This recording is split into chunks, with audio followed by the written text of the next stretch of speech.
So they call this meeting with all the Obama top people, and no revised PDB has been issued yet. No revised intelligence community assessment has happened yet. The last thing that happened in the intel community was, we're going to tell them that there really was no significant Russian interference, at least insofar as election apparatus goes.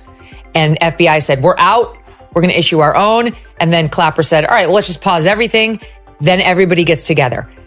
Right after that, before any revised intel happened, before anything happened, they began leaking to the media. WAPO, New York Times, CNN, saying something diametrically opposed, saying, Russia interfered. And that to you describe that as the smoking gun that shows there had been a decision to shift the entire messaging around this in a way they thought would undermine. When Megyn Kelly enters the arena, legends don't just falter, they fall hard. Barack Obama, once revered as the untouchable icon of sleek politics, finds his legacy shredded under Kelly's scalpel of sarcasm and facts. This isn't light commentary, it's a demolition job. She doesn't jab gently, she incinerates myths with precision, torching the glamorized failures, media worship, and hollow promises wrapped in polished speeches. What's left isn't legacy, it's ashes. How much? How much is enough money, according to the Obamas? 70 million? Because public reports estimate that is their net worth, parlayed on the back of Barack Obama's 14 years of holding political office. He did not spend 50 years in government service. He did a stint in the Illinois State Senate.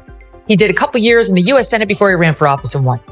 All right. Then he did 2 terms as president. And off of that, he's made himself over $100 million. Almost $100 million, probably over. Barack Obama burst onto the political scene like a messiah on a unicorn, coasting on clouds of media hype and designer hope posters. For a man anointed as the face of change, he became an expert at preserving the status quo, with better lighting and a killer teleprompter game. But Megyn Kelly tears through the illusion like a hot knife through spin, exposing a truth we all suspected. The emperor wasn't just naked, he was selling his nudity as political couture. But you can't say anything that is in any way critical of a minority racial group, especially blacks in America.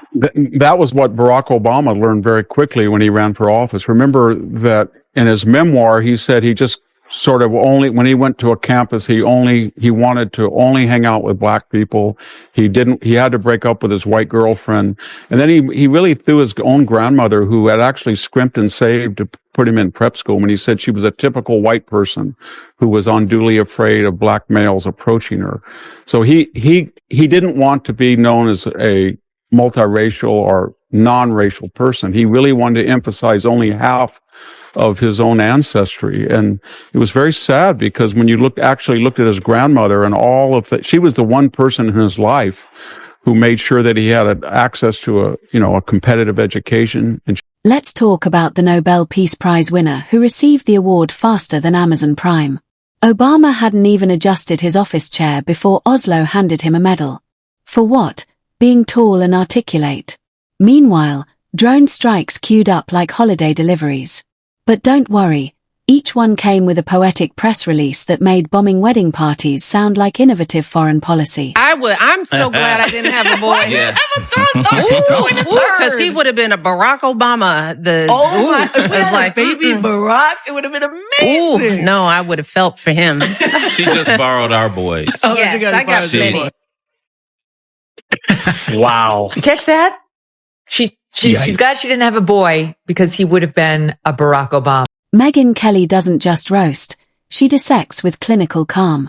Obama's sacred cow status turned to steak. He entered office with a celebrity aura, promising change while doing slow jams with Jimmy Fallon. Red carpets rolled while Flint, Michigan drank poison, and veterans waited longer for healthcare than a new iPhone drop. And through it all, the media clapped like trained seals at a circus of charm and delay.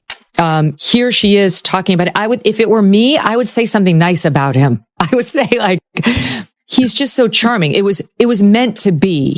I knew he could heal the earth in the way he did. There was only one person who could do it, and it was my husband, Barack Obama, whatever. Then she gets on to talking a little bit about him personally, and this is how that sounded. When a girlfriend comes to visit, it's usually like, you got to stay for 2 days because it's going to take us so much 2 time to days catch up to check up. Now, Barack's come in, he's come out, and he's like, y'all still talking? He'll sit down for 5 minutes, be like, how are the boys? Let's not forget Obama's unmatched ability to say absolutely nothing in the most mesmerizing way. His speeches sounded like scripture, until you rewound and realized he'd promised everything, committed to nothing, and dodged accountability like a pro. He didn't govern. He performed, mastering the art of poetic deflection dressed as progress. Love how the soundbite begins. Okay, it's not the fear for myself. I drive around in a 4-car motorcade with a police escort. I'm Michelle Obama. Unbelievable, right? Who talks about themselves that way? Even if you are Michelle Obama, Barack Obama doesn't talk about himself that way. It's just like the hubris. And then this is the part that jumped out to me more than any other. I do still worry about my daughters in the world, even though they are somewhat recognized. The legendary economic recovery. Wall Street celebrated while Main Street sank. Tech bros popped champagne while the average American juggled 2 jobs and a broken promise.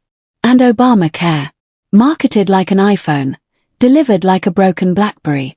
Premiums soared, doctors vanished, and the website face-planted. But hey, the speeches were still fire. Foreign policy. One red line in Syria drawn with disappearing ink, Libya in flames, and Obama floating above it all like a philosopher with a kill list in his pocket. Instant affectation, like, oh, my man. And like she doubles down in the following clip. It's just over the top. And here it is, 37. There hasn't been one moment in our marriage where I thought about quitting my man. And we've had some really hard times. So we have had a lot of fun times, a lot of adventures, and I have become a better person because of the man I'm married to. Okay. Don't make me cry now. Right at the beginning of the show. Isn't that sweet? Don't let me. Selfies were flawless, though. Obama spent more time maintaining his cool than fixing the sludge of bureaucracy. He gave bathtub interviews to YouTubers while veterans begged for care. Charisma was currency, but it couldn't pay for insulin. Behind the suits and that commanding voice, policies with more style than substance. He smiled through IRS scandals, danced around surveillance abuses, and when it came to racial unity, delivered metaphors while the streets burned. Again, it's like a Michelle Obama situation. We don't care. No one feels sorry for you. Shut up and do your stupid job where you sit in your air-conditioned studio with people running out to powder your face. And I mean, I guess somebody has done that hair. It's unclear, but they'd have to be insisting on it, wouldn't they? In any event, the same outfit every night. We know absolutely no effort is made to look good. Megyn Kelly doesn't mock contradictions. She exposes how they were sold like luxury brands. Climate change lectures delivered from private jets. Anti-rich rhetoric wrapped in VIP dinners with billionaires. His post-presidency life. One big influencer package, Netflix deals, fat speaking fees, and beachfront mansions. Far from the communities he once vowed to uplift. The media played along, obsessing over his suit colors while ignoring the whistleblower crackdowns and surveillance state upgrades he quietly endorsed. Everything she says is negative. We've been watching clips from her podcast over the past couple of weeks. Everything she says is negative. I mean, you would never know you are hearing from a woman who is first lady for 8 years, has become probably a billionaire by this point, is out on David Geffen's yacht every other summer, her estate in Martha's Vineyard, her daughters who went to these Tony schools. You would think you were listening to somebody basically like another. No need to stretch the truth. Obama's legacy is irony wrapped in gold foil. The transparent president hid behind executive orders. The hope dealer left millennials in debt and despair. His cult of personality outlived his impact.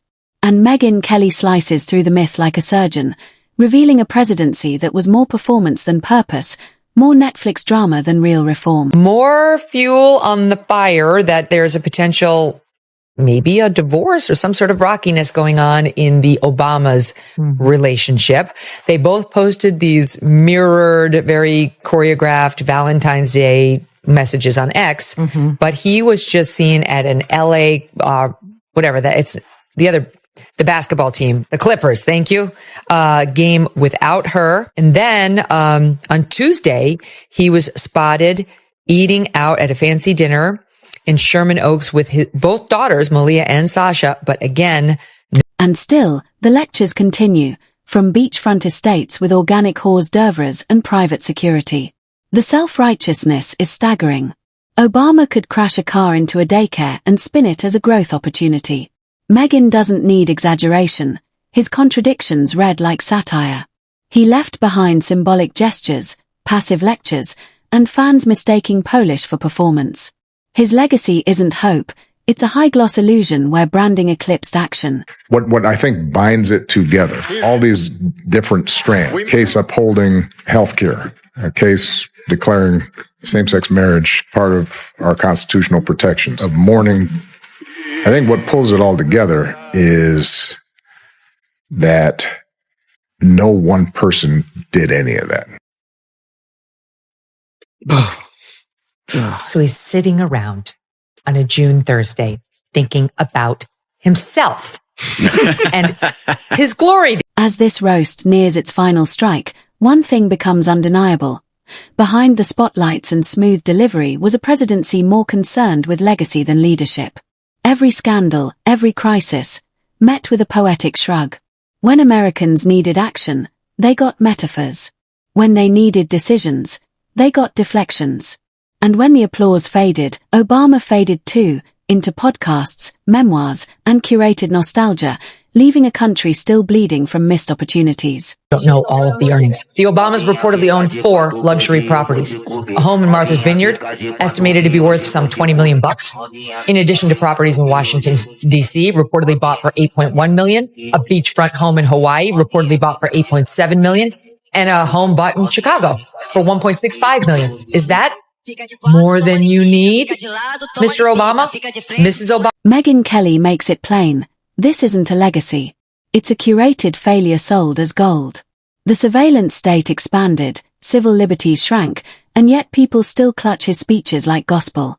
Obama didn't lead from the front. He narrated from the sidelines. He's now a ghostwriter in a drama he helped script. Kelly's final blow isn't a joke, it's a mirror. A reminder that style without substance costs lives. And no Netflix special, no beachfront photo op, can erase the fact that beneath the charisma was a president who talked big, acted small, and left others to clean up the mess.